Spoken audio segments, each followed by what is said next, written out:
Yosua pasal yang pertama, ayat yang pertama sampai 9. Sesudah Musa, hamba Tuhan itu mati, berfirmanlah Tuhan kepada Yosua bin Nun abdi Musa itu demikian. Hambaku Musa telah mati, sebab itu bersiaplah sekarang, seberangilah sungai Yordan ini, engkau dan seluruh bangsa ini, menuju negeri yang akan kuberikan kepada mereka, kepada orang Israel itu. Setiap tempat yang akan diinjak oleh telapak kakimu, kuberikan kepadamu, seperti yang telah kujanjikan kepada Musa. Dari padang gurun dan gunung Libanon yang di sebelah sana sampai ke sungai besar, yakni sungai Efrat, seluruh tanah orang Het, sampai ke laut besar, di sebelah matahari terbenam, semuanya itu akan menjadi daerahmu. Next, seorang pun tidak akan dapat bertahan menghadapi engkau seumur hidupmu. Seperti aku menyertai Musa, demikianlah aku akan menyertai engkau. Aku tidak akan membiarkan engkau dan tidak akan meninggalkan engkau. Kuatkan dan teguhkanlah hatimu. Inilah be strong and courageous. Ini bahasa Inggrisnya be strong and courageous. Tapi dalam bahasa Indonesia diterjemahkan kuatkan dan teguhkanlah hatimu. Ya. Sebab engkaulah yang akan memimpin bangsa ini, memiliki negeri yang akan kujanjikan dengan bersumpah kepada nenek moyang mereka untuk diberikan kepada mereka. Ayat yang ke-7. Hanya kuatkan dan teguhkanlah hatimu dengan sungguh-sungguh. Bertindaklah hati-hati sesuai dengan seluruh hukum yang telah diperintahkan kepadamu oleh hambaku Musa. Janganlah menyimpang ke kanan atau ke kiri, supaya engkau beruntung kemanapun engkau pergi. Ayat yang ke-8. Janganlah engkau lupa memperkatakan kitab Taurat ini, tapi renungkanlah itu siang dan malam, supaya engkau bertindak hati-hati sesuai dengan segala yang tertulis di dalamnya, sebab dengan demikian perjalananmu akan berhasil dan engkau akan beruntung. Ayat yang ke-9. Bukankah telah kuperintahkan kepadamu, kuatkan dan teguhkanlah hatimu, jangan kecut dan tawar hati, sebab Tuhan Allahmu menyertai engkau kemanapun engkau pergi. Yosua ini akan memasuki satu musim yang baru, saudara. Ya, kenapa saya katakan musim yang baru? Karena karena Musa sudah mati, dan kemudian dia dipilih Tuhan untuk membawa orang Israel masuk ke dalam tanah perjanjian, tanah Kanaan. Jadi Yosua ini juga gambaran daripada Kristus. Ya, dari namanya Yosua, Yehosua, itu namanya Yesus, saudara. Yahweh saves. Jadi ini tipologi tentang Kristus. Musa, ya, itu tidak bisa bawa orang Israel masuk dalam tanah perjanjian. Itu gambaran hukum Taurat. Hukum Taurat tidak pernah bisa bawa kita untuk bisa menikmati tanah perjanjian. Ya, kita hanya bisa diselamatkan, lahir baru. Tapi kita tidak bisa ngalamin tanah perjanjian. Hanya Yosua yang membawa orang Israel masuk dalam tanah perjanjian. Ini gambaran dari hanya karya Kristus lah yang bisa buat kita menikmati semua apa yang Tuhan kerjakan buat kita. Tapi kita akan lihat konteks Yosua ini, saudara. Yosua ini, saudara, dia dipilih Tuhan untuk memasuki satu musim yang sungguh-sungguh baru. Saudara tahu bahwa selama orang Israel di padang gurun kurang lebih 40 tahun, mereka tiap hari makan apa? Mereka tiap hari makan mana. Dan kemudian ada burung puyuh sore hari datang ke perkemahan mereka. Mereka tinggal ambil. Mereka tahu setiap pagi pasti ada mana. Karena sudah terjadi puluhan tahun mereka tidak perlu lagi beriman, saudara, untuk mana itu. Mereka tahu tiap pagi mereka keluar dari kemah, mereka akan pungut mana, mereka akan makan mana. Ya, dan setiap hari mereka akan lihat ada penyertaan Tuhan dalam bentuk apa? Tiang awan dan tiang api. Mereka lihat dengan kasat mata, saudara. Tapi saudara, Yosua itu akan memasuki satu musim yang baru, saudara. Apa yang? Karena Tuhan akan bawa bangsa Israel untuk menikmati tanah perjanjian. Ini sesuatu yang belum pernah Yosua alami. Karena kalau saudara baca, begitu mereka menginjakkan kaki di tanah perjanjian, hari itu juga mana berhenti, saudara. Mana tidak lagi turun. Saya bayangkan Yosua, dia harus pikirkan, ini kasih makan 3 juta orang ini bagaimana. Biasanya tiap pagi mereka tidak keluar sudah ada mana. Ya, tiap hari mereka makan sudah tersedia. Tapi Yosua akan memulai sesuatu yang sungguh-sungguh baru, saudara. tetapi tidak baru buat Tuhan. Karena tanah perjanjian itu sudah ada terlebih dahulu. Baru Yosua ada masuk saudara. Gambaran bahwa hari ini saudara Tuhan sudah menyediakan segala sesuatu buat hidup kita. Bahkan tuh hal-hal yang kita tidak tahu saudara yang ada di depan kita. Amin saudara. Tapi masalahnya kan banyak dari kita yang kita belum mengerti. Ya, bagaimana kita bisa sampai ke situ? Bagaimana kita bisa nikmati itu? Bagaimana kita bisa alamin itu saudara? Saya dengar kesaksian ada banyak ya yang mengalami sesuatu yang baru dalam kehidupannya. Ada kesaksian demi kesaksian. Saya percaya tahun ini adalah tahun di mana anak-anak Tuhan mengalami banyak kesaksian dalam hidupnya. Amin saudara. Saudara mulai catat dari awal tahun ini apa yang Tuhan sudah kerjakan dalam hidup saudara. Saya percaya saudara di akhir tahun saudara akan menyaksikan kebaikan Tuhan yang begitu dahsyat dalam hidup saudara. Amin saudara. Ya. Nah, jadi saudara, Yosua dia harus memasuki satu musim yang sungguh-sungguh baru. Ya. Dan dia juga harus gantikan seorang pemimpin karismatik yang begitu dahsyat yang dipakai Tuhan luar biasa membelah Laut Merah. Saya percaya ya, ini tidak mudah saudara ketika kita ada di satu tempat dan kemudian ada kita menggantikan orang yang punya pengalaman dan orang yang dahsyat saudara, kadang-kadang kita jadi minder saudara. Nah hari ini saya akan bawa kita melihat bagaimana Tuhan itu berproses dalam hidup Yosua. Ya, sehingga Yosua dia menjadi orang yang berani. Sebenarnya kalau saudara lihat ya, Yosua itu pemberani atau penakut saudara?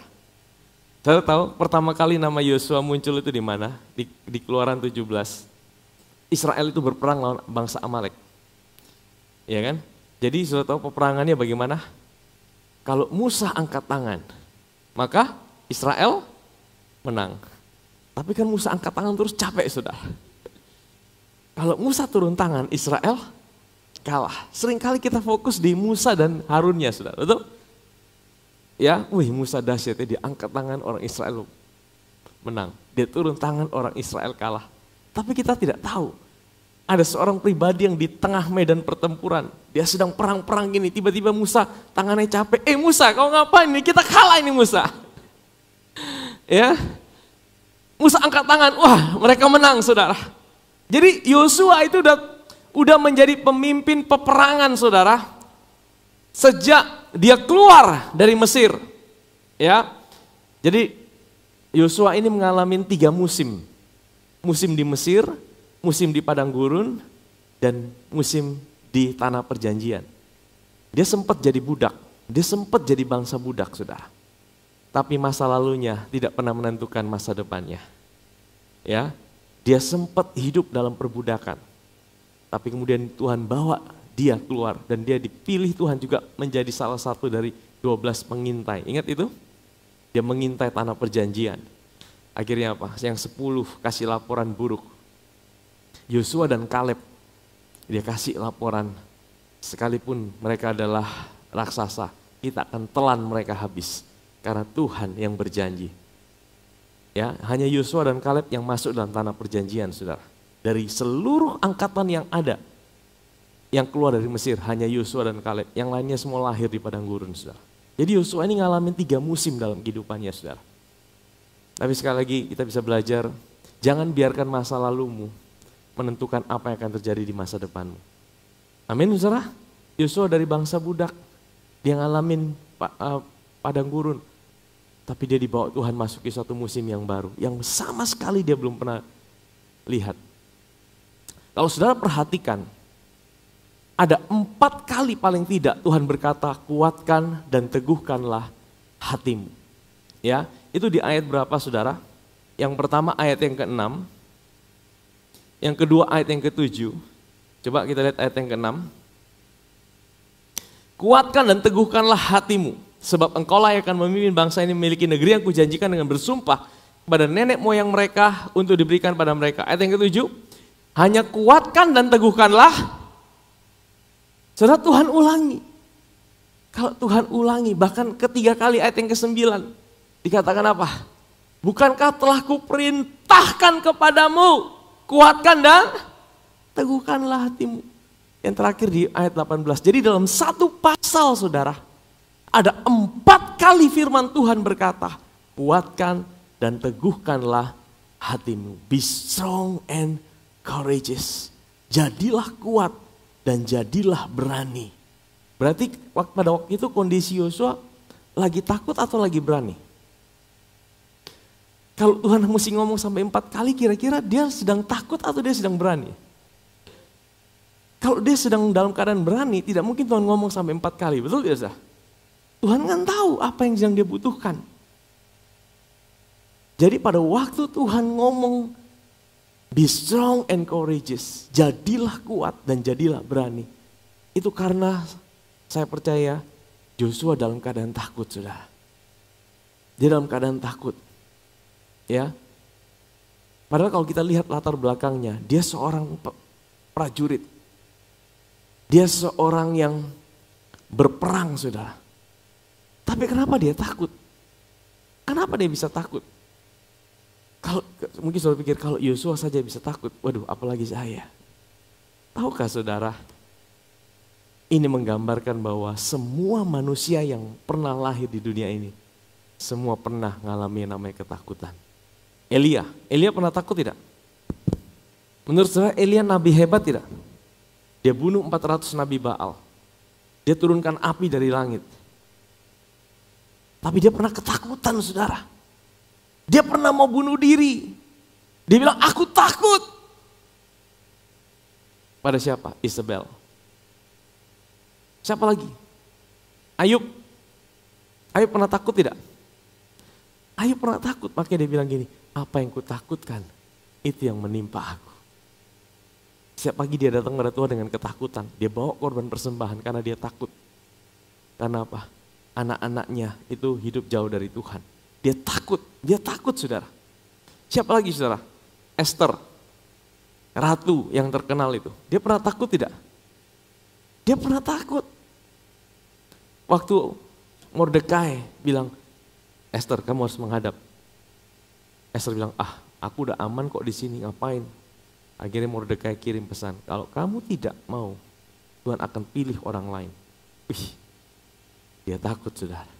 Dia ambil puasa 3 hari 3 malam. Karena dia bilang gini, kalau ada orang yang menghadap raja tanpa diperintah untuk menghadap, mati dia saudara. Dia takut saudara. Siapa lagi? Daud pernah takut tidak? Sering saudara. Daud itu raja yang paling terkenal di Israel bahkan sampai hari ini. Dia yang kalahkan Goliat. Dia yang berperang terus menang saudara. Ada satu titik di mana dia mengalami ketakutan. Satu kali dia pernah seluruh rakyatnya, istrinya dan istri daripada dia punya pasukan ditawan saudara. Dia punya tempat perkemahan itu waktu mereka sedang keluar berperang, tempat perkemahan mereka diserbu di Ziklag. Dan itu tempat mereka hancur saudara. Anak-anak mereka, istri mereka ditawan semuanya. Hati Daud hancur dan dia ketakutan saudara. Dan dia tulis dalam Mazmur-Mazmurnya. Coba kita buka Mazmur 56 ayat yang keempat. Ini salah satu bukti bahwa Daud itu pernah takut saudara. Saya ingin tunjukkan ini saudara. Waktu aku takut, aku ini apa? Waktu aku takut. Ternyata Daud juga sering takut saudara. Dia sering takut. Ya, siapa lagi? Saya ingin tunjukkan buat saudara. Sama-sama kita merenungkan. Tokoh di perjanjian baru, Petrus yang katanya pemberani itu. Dia pernah takut tidak? Pernah saudara. Dia pernah takut gara-gara anak kecil ngomong, kamu kan muridnya dia. Tidak, saya tidak kenal dia. Sampai 3 kali saudara. Dia ketakutan, dia lari dari Tuhan. Jadi saudara, Alkitab kita adalah Alkitab yang telanjang, yang menceritakan tokoh-tokoh hebat dalam Alkitab kita. Ada masa-masa di mana mereka mengalami ketakutan. Makanya ketika Tuhan bicara sama Yosua, Tuhan tahu bahwa dia sedang takut. Sekalipun dia adalah pahlawan yang gagah perkasa, yang pernah mengalahkan bangsa Amalek, sekalipun kemenangan bukan ditentukan oleh dia. Tapi dia berperang, dia bunuh banyak Amalek saudara. Tapi ada saat di masa dia mengalami ketakutan. Saudara tahu, ketakutan itu bukan rancangan Tuhan buat manusia. Tapi kenapa manusia bisa hidup dalam ketakutan? Tuhan tidak pernah menciptakan manusia untuk hidup dalam ketakutan, saudara. Waktu manusia diciptakan, tidak ada yang namanya ketakutan. Kapan pertama kali ketakutan itu muncul? Kapan, saudara? Di Taman Eden. Waktu apa? Waktu manusia jatuh dalam dosa. Waktu manusia itu makan dari buah pohon pengetahuan baik dan jahat. Dia mulai sadar akan dirinya. Jadi pertama kali takut itu muncul itu waktu dia bersembunyi. Adam, engkau di mana Adam? Adam, engkau di mana? Aku takut Tuhan. Itu kata takut pertama kali muncul di situ. Loh, kenapa engkau takut? Iya. Tuhan bilang, kamu makan ya itu buah pohon itu? Iya Tuhan, itu istriku itu yang kasih saya, dia jebak saya. Hawa bilang, itu ular tuh, dia yang bikin kita seperti itu.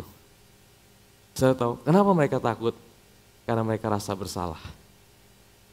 Kenapa mereka rasa bersalah? Karena mata mereka tidak lagi fokus dengan Tuhan. Mata mereka mulai lihat pada diri mereka. Saudara tahu, sejak manusia jatuh dalam dosa, manusia itu punya sebuah nature. Manusia itu punya sebuah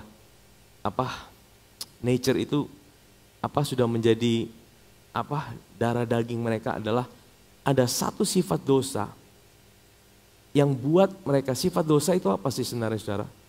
Dosa yang paling besar adalah ketika kita mau independen dari Tuhan. Dosa itu sebenarnya bukan yang kelihatan tuh mencuri, membunuh, itu cuma aplikasinya, itu cuma buahnya. Tapi dosa yang paling besar adalah ketika mata kita tidak lagi tertuju pada Tuhan, tapi kepada diri kita sendiri, kekuatan kita dan kemampuan kita. Disitulah akar daripada ketakutan itu mulai masuk dalam hidup manusia. Makanya saudara, kenapa tokoh-tokoh besar dalam Alkitab mereka bisa ketakutan? Mereka bisa ketakutan. Karena apa? Karena memang sejak manusia jatuh dalam dosa, itu nature itu selalu ada.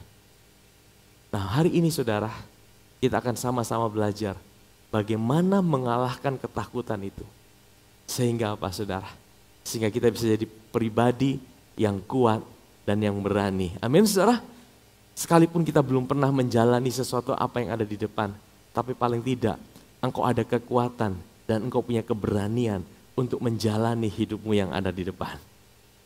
Amin, saudara. Banyak orang udah menyerah, tidak mau lagi berjalan karena dia tidak berani untuk menjalani apa yang ada di depannya, saudara. Nah, hari ini kita akan sama-sama lihat, saudara. Seorang pun tidak akan dapat bertahan menghadapi engkau seumur hidupmu. Ini janji Tuhan. Seperti aku menyertai, katakan menyertai. Seperti aku menyertai Musa, demikianlah aku akan menyertai engkau. Aku tidak akan membiarkan engkau dan tidak akan meninggalkan. Saudara, alasan pertama bagaimana kita bisa tidak takut dan kita menjadi berani bukan karena kekuatan diri kita sendiri, saudara. Dunia mengajarkan self-improvement. Dunia mengajarkan motivasi. Ya, kalau kita lihat motivator, mereka selalu berkata berpikir positif, think positif. Jadilah engkau berani, dibuat simulasi, disuruh berjalan di atas api, disuruh lakukan tindakan-tindakan yang menantang keberanian. Saudara, itu semua hanya ada di luar, tapi tidak menyentuh akarnya, saudara.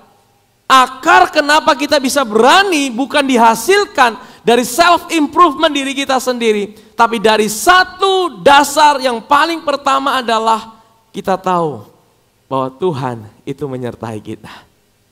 Amin, saudara. Di dalam Yosua pasal yang pertama ada 3 kali kata Tuhan menyertai.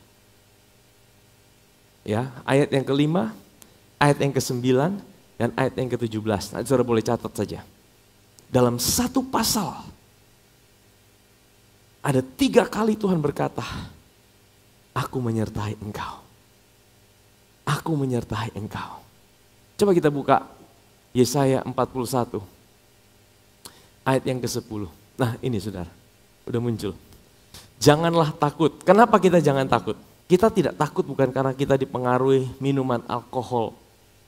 Ya, ada orang, bahkan ada pendeta juga saya dengar, kalau mau khotbah supaya dia kelihatan berani, dia simpan supaya kata-katanya bisa lancar seperti air, saudara. Dia harus minum apa ya? Kalau di mana ada itu ada cap tikus. Kalau di Kupang sopi ya, taruh berapa sloki. Jadi begitu sudah naik sedikit, wah omong lancar kayak air, saudara. Bukan itu, saudara. Tuhan bilang jangan takut. Jangan takut bukan karena kita mampu berani. Tapi jangan takut sebab apa? Aku ini apa? Menyertai engkau. Jadi ini yang dasar, paling dasar. Saudara tahu penyertaan Tuhan itu lebih dari segalanya. Penyertaan Tuhan itulah keberhasilan. Di dalam Kejadian pasal 39 ada seorang tokoh namanya Yusuf. Saudara tahu definisi kesuksesan atau keberhasilan menurut dunia itu apa? Pencapaian. Kalau saya bisa mencapai posisi ini, saya berhasil.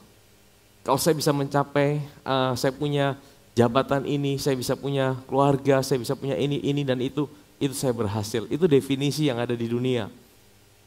Tapi definisi Alkitab tentang keberhasilan itu pertama kali muncul di dalam Kejadian 39 ayat yang pertama. Yusuf dikatakan dia seorang yang berhasil. Karena apa? Karena Tuhan menyertai dia. Di pasal 39 kalau saudara baca, paling tidak ada 5 kali kata Tuhan menyertai Yusuf. Dia orang yang berhasil. Pertama kali muncul itu adalah Yusuf itu tidak punya apa-apa, saudara. Dia sedang ada di pasar budak. Dia sedang dijual, dia sedang telanjang. Dia sedang tidak punya apa-apa. Bagi orang dunia, dia orang gagal. Tetapi kalau dia sadar, dia disertai Tuhan. Tuhan bilang, engkau orang yang berhasil. Amin, saudara. Hari ini, keberhasilan itu bukan ditentukan dari seberapa besar pencapaian hidup kita. Tapi keberhasilan dimulai dari apa? Kesadaran bahwa Tuhan itu menyertai hidup saudara dan saya. Amin, saudara.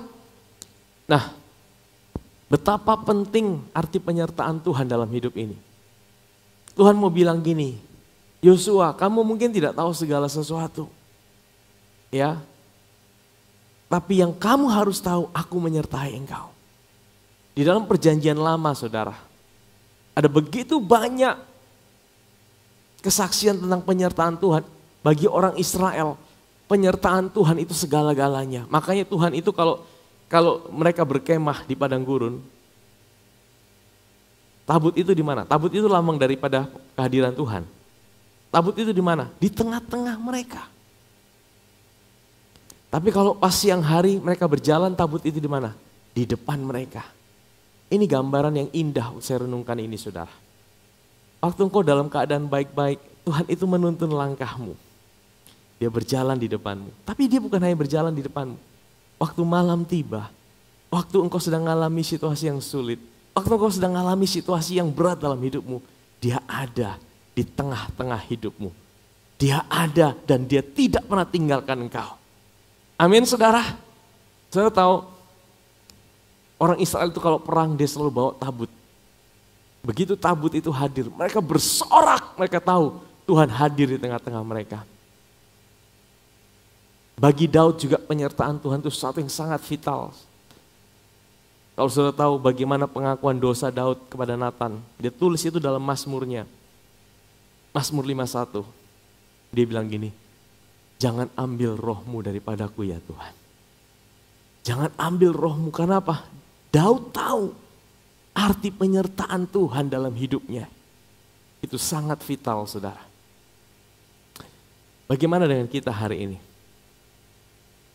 Apakah engkau sadar bahwa kita hari ini lebih daripada Yosua, lebih daripada Daud, lebih daripada orang-orang dalam perjanjian lama? Apakah kita tahu bahwa hari ini Tuhan itu menyertai kita? Perkataan yang sama yang ditulis kepada Yosua diulangi lagi oleh Rasul Paulus dalam Ibrani 13 ayat yang ke-5b. Mari kita baca. Ibrani 13 ayat yang ke-5b. Janganlah kamu menjadi hamba uang dan cukupkanlah dirimu dengan apa yang ada padamu, karena Allah telah berfirman, aku sekali-kali tidak akan membiarkan engkau dan aku sekali-kali tidak akan meninggalkan engkau. Aku sekali-kali. Saudara, waktu saya renungkan, hari ini kita sebagai orang percaya, penyertaan Tuhan itu selalu ada buat kita. Saudara tahu, Daud pernah bilang gini, sekalipun ku berjalan lewat lembah kelam, namun tanganmu selalu menopang hidupku. Apa yang buat dia kuat sekalipun dia melewati lembah kekelaman? Apa yang buat dia kuat sekalipun dia lewat sebuah tantangan yang besar dalam hidupnya? Bukan karena dia hebat, bukan karena dia punya keberanian. Tapi dia tahu bahwa kalau dia melewati lembah kekelaman, sekalipun itu mungkin karena kebodohan dan kesalahannya, satu hal yang dia pegang dalam hidupnya, Tuhan itu menyertai hidupnya. Bukankah ini yang janji Tuhan itu buat kita hari ini sebagai orang percaya? Penyertaan Tuhan itu saudara, itu sebuah kepastian, bukan lagi sebuah kemungkinan. Bukankah Yesus berkata, aku akan mengirimkan seorang penolong kepadamu. Namanya siapa? Roh Kudus. Dan dia akan tinggal dalam hidupmu untuk berapa lama? Selama-lamanya. Hari ini saudara, penyertaan Tuhan itu selalu ada buat hidup kita. Dia tidak pernah tinggalkan kita. Bahkan saya mau bilang, dia itu sepertinya terjebak dalam hidup kita. Dia tidak bisa lagi keluar, bukan karena kita baik. Tapi apa yang Yesus kerjakan di atas kayu salib saudara. Waktu dia mati di atas kayu salib, darahnya tercurah. Darahnya yang menyucikan roh lama kita. Manusia lama kita dibawa mati bersama dengan Kristus di atas kayu salib. Kita dilahir barukan, kita dijadikan baru. Di dalam roh kita dibungkus dengan pribadinya. Kita dizil, dimeteraikan dengan Roh Kudus dan dengan darah Yesus. Itulah yang membuat hari ini kita tidak pernah sendirian. Rasul Paulus berkata, ada sebuah rahasia yang tersembunyi berabad-abad. Apa itu saudara? Christ in you, the hope of glory. Kristus itu ada di dalam hidupmu. Dialah pengharapan akan kemuliaan. Amin saudara. Dia tidak pernah tinggalkan kita. Cuma masalahnya, seringkali kita yang tidak sadar. Kita yang tidak sadar bahwa dia menyertai kita. Karena apa kita tidak sadar? Kita lebih sadar yang lain. Jadi penyertaan Tuhan itu tidak akan ada artinya buat kita kalau kita tidak sadar dia menyertai kita. Makanya kita harus sadar. Katakan samping kiri kananmu, sadar. Kita lebih sadar apa? Sadar apa saudara? Ada yang bilang, saya lebih sadar kamera. Wah. Oke, kamera di mana? Sadar kamera, saudara. Ya, kita mesti sadar Kristus, sadar pribadinya di setiap area hidup kita. Itu yang menjadikan kita berani. Ya, itu yang menjadikan kita kuat. Itu yang menjadikan kita punya sebuah kekuatan untuk berjalan. Karena kita tahu kita tidak pernah sendiri. Ada sebuah kekuatan dari dalam yang Tuhan limpahkan dalam hidup kita. Amin saudara. Yang kedua dari Yosua pasal yang pertama. Ayat yang ke-7 dan ayat yang ke-8. Hanya kuatkan dan teguhkanlah hatimu dengan sungguh-sungguh. Bertindaklah hati-hati dengan seluruh hukum yang telah diperintahkan kepadamu oleh hambaku Musa. Janganlah menyimpang ke kanan atau ke kiri supaya engkau beruntung kemanapun engkau pergi. Ayat yang ke-8.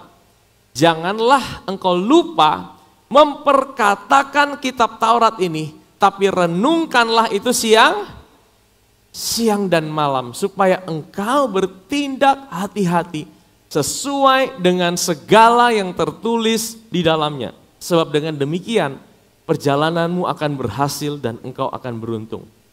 Kata merenungkan ini adalah meditasi. Bahasa Ibrania hagah. Hagah itu apa saudara? Mengunyah. Saudara mungkin bilang, bagaimana saya bisa meditasi? Meditasi itu bukan sesuatu yang sulit saudara. Saya mau tanya sama saudara. Saudara bisa khawatir tidak? Bisa? Kenapa saudara khawatir? Karena saudara salah meditasi. Kenapa Yosua bisa khawatir? Saya percaya yang masuk dalam pikirannya, yang dia meditasi itu adalah masalahnya. Yang dia meditasi, apa yang akan aku lakukan ini?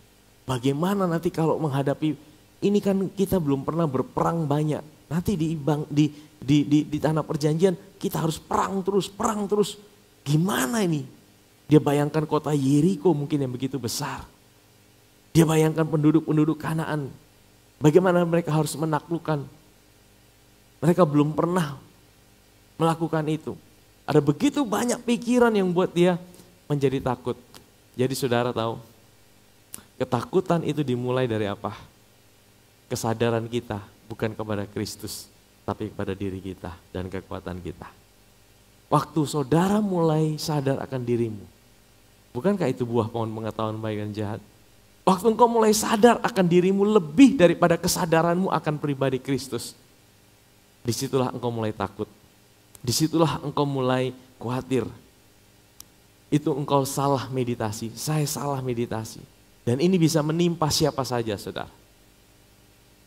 Ini bisa menimpa siapa saja. Saudara jangan pikir saudara sudah lahir baru, saudara tidak bisa khawatir loh.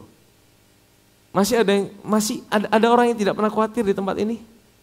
Ada? Tidak ada, semua kita masih khawatir. Akhirnya Tuhan selalu bilang jangan khawatir, jangan khawatir. Karena apa? Tuhan tahu anak-anaknya sering khawatir. Khawatir masa depan, khawatir apa yang akan dihadapi, khawatir pekerjaan, khawatir jodoh, khawatir ini. Betul tidak saudara? Ada begitu banyak kekhawatiran. Saudara tahu kalau khawatir itu normal. Tapi yang sampai tidak normal adalah mulai engkau meditasi itu terus menerus sehingga apa? Ketika kekhawatiran itu menjadi depresi dan stres dan depresi, itu akan menghancurkan hidup saudara. Kalau khawatir itu karena apa? Karena di dalam hidup kita itu ada yang namanya daging. Katakan daging. Daging itu bukan daging ini saudara. Daging itu sifat-sifat dosa yang kita wariskan dari Adam, yang masih ada sampai hari ini. Nanti kapan itu selesai? Waktu kita sudah masuk di peti 2x1, itu daging sudah selesai. Nanti kita pakai tubuh kemuliaan, tidak ada lagi daging saudara. Tapi selama kita hidup di dunia ini saudara, roh kita baru. Saudara ingat pengajaran itu? Tubuh, jiwa, dan roh kita baru. Tapi jiwa kita, nah ini pegang peranan. Jiwa kita itu mesti dimeditasi dengan sesuatu yang benar. Harus diisi dengan sesuatu yang benar. Makanya lagu tadi, Daud, itu lagu dari Daud saudara. Pujilah Tuhan, hai jiwaku. Dia berkata kepada siapa? Dia berkata kepada dirinya. Dia berkata kepada jiwanya. Kalau engkau sedang mengalami masalah, engkau sedang mengalami pergumulan, engkau sedang mengalami tantangan, ya, itu sesuatu yang normal. Tapi Tuhan bilang dalam Matius pasal 6, janganlah engkau khawatir dan berkata. Khawatir itu satu hal, berkata itu hal yang lain. Waktu engkau berkata, engkau sedang menyiram kekhawatiranmu menjadi besar dan engkau akan dilumpuhkan dengan ketakutan yang ada itu saudara. Maka kalau engkau sedang mengalami masalah dan engkau meditasi masalah itu dan engkau mulai katakan, aduh beta pu hidup susah lah, aduh beta sudah mungkin bisa berubah, aduh Tuhan soalnya sayang dan beta pu hidup pasti begini-begini soalnya mungkin bisa berhasil. Engkau sedang menyirami masalahmu menjadi besar dan itu membuat ketakutanmu akan semakin menguasai hidupmu. Makanya Yosua, Tuhan kasih perintah, jangan lupa memperkatakan. Jadi merenungkan dan memperkatakan. Betul? Hari ini kita tidak lagi hidup di bawah hukum Taurat. Ada satu hukum yang jauh lebih baik daripada hukum Taurat buat kita hari ini. Yaitu apa? Firman Kristus. Bukankah setiap minggu kita datang ke gereja untuk dengar firman Kristus? Tapi tidak cukup engkau hanya dengar seminggu sekali. Engkau mesti terus arahkan pikiranmu. Karena ya masalah itu datang tanpa izin dalam hidup saudara. Betul tidak? Kalau masalah datang dia izin dulu, boleh tidak aku datang? Nah, saudara bisa bilang, oh tunggu dulu, saya belum siap. Masalahnya masalah datang itu tanpa izin saudara. Makanya saudara juga harus persiapkan jiwa saudara setiap hari, setiap saat. Untuk apa saudara? Untuk supaya saudara tidak dikalahkan oleh masalah saudara. Kalau saudara dikalahkan, saudara jadi takut dan saudara tidak bisa menikmati apa yang Tuhan kerjakan dalam hidup saudara. Makanya cara mengalahkan ketakutan bukan dengan saudara usir ketakutan. Ketakutan, pergi, tidak bisa saudara. Saudara juga tidak bisa kalahkan ketakutan dengan apa? Ya, kegelapan dengan saudara usir kegelapan. Cukup nyalakan terang. Cukup saudara meditasi firman Kristus. Waktu engkau meditasi firman Kristus itu yang mengubahkan, yang membuat engkau tidak takut saudara. Amin saudara. Waktu engkau meditasi firman Kristus, engkau dengar tentang karya Kristus, ada sebuah damai sejahtera, ada sebuah kekuatan, ada sebuah keberanian yang muncul dalam hidupmu. Bukan karena engkau hebat, bukan karena saya hebat, tapi karena ada firman Kristus yang menjamah hidup saudara dan saya. Amin saudara. Ya, ketakutan itu dikalahkan saudara. Ya, 1 Yohanes 4 ayat yang ke-18 bilang ini. Di dalam kasih tidak ada ketakutan. Kasih yang sempurna melenyapkan ketakutan. Sebab ketakutan mengandung hukuman dan barang siapa takut ia tidak sempurna di dalam kasih. Saudara tahu, ketika kita menyadari kasih Tuhan. Nah, ini pentingnya kita mesti tahu firman Kristus mana yang kita dengar. Bukan berarti kita beda-bedakan. Semua firman itu bicara tentang kasihnya, kebaikannya, karyanya buat hidup kita. Ketika engkau dengar firman dan itu menimbulkan ketakutan dalam hidup saudara, berarti ada sesuatu yang salah engkau dengar saudara. Karena firman Tuhan berkata, dia tidak pernah mau kita hidup dalam ketakutan. Amin saudara. Waktu engkau dengar firman-Nya, itu membawa engkau merasakan kasih-Nya. Dan kasih itulah yang melenyapkan segala ketakutan. Amin saudara. Jadi yang kedua tadi kita meditasi firman. Mazmur 1 bilang gini, engkau meditasi itu seperti kalau sudah pernah lihat sapi kalau lagi makan gimana? Dia kunyah. Dia tidak langsung telan saudara. Ya, dia kunyah, dia kasih keluar, dia makan lagi. Dia kunyah, dia kasih keluar, dia makan lagi. Itulah saudara, kehidupan kita. Setiap hari kita harus renungkan firman Tuhan. Kita harus renungkan firman Kristus. Sehingga kita tidak berikan ruang kepada masalah kita untuk menghancurkan hidup kita. Dan kita perkatakan itu saudara. Perkatakan itu. Ada kuasa dalam perkataan kita saudara. Katakan, Tuhan aku tahu. Hari ini aku punya Tuhan yang lebih besar. Aku punya Tuhan yang ada dalam hidupku. Aku punya Tuhan yang tidak pernah tinggalkan aku. Aku punya Tuhan yang mencintai aku. Katakan firman-Nya. Katakan janji Tuhan buat hidupmu. Jangan katakan persoalanmu. Jangan katakan masalahmu. Jangan katakan seberapa besar apa yang sedang kau hadapi. Tapi katakan Tuhan aku tahu. Sekalipun aku menghadapi masalah, tantangan, pergumulan. Aku punya Tuhan yang selalu ada buat hidupku. Christ is enough for me. Kristus lebih dari cukup buat hidupku. Katakan itu saudara. Katakan pada jiwa saudara. Sehingga jiwa saudara itu dibangkitkan. Bicara sama jiwamu. Bicara sama jiwamu. Saya sedang berkata kepada beberapa orang di tempat ini. Mungkin hari ini jiwamu sedang gundah gulana. Mungkin hari ini kau sedang down. Mungkin hari ini kau datang dengan sebuah situasi dalam hidupmu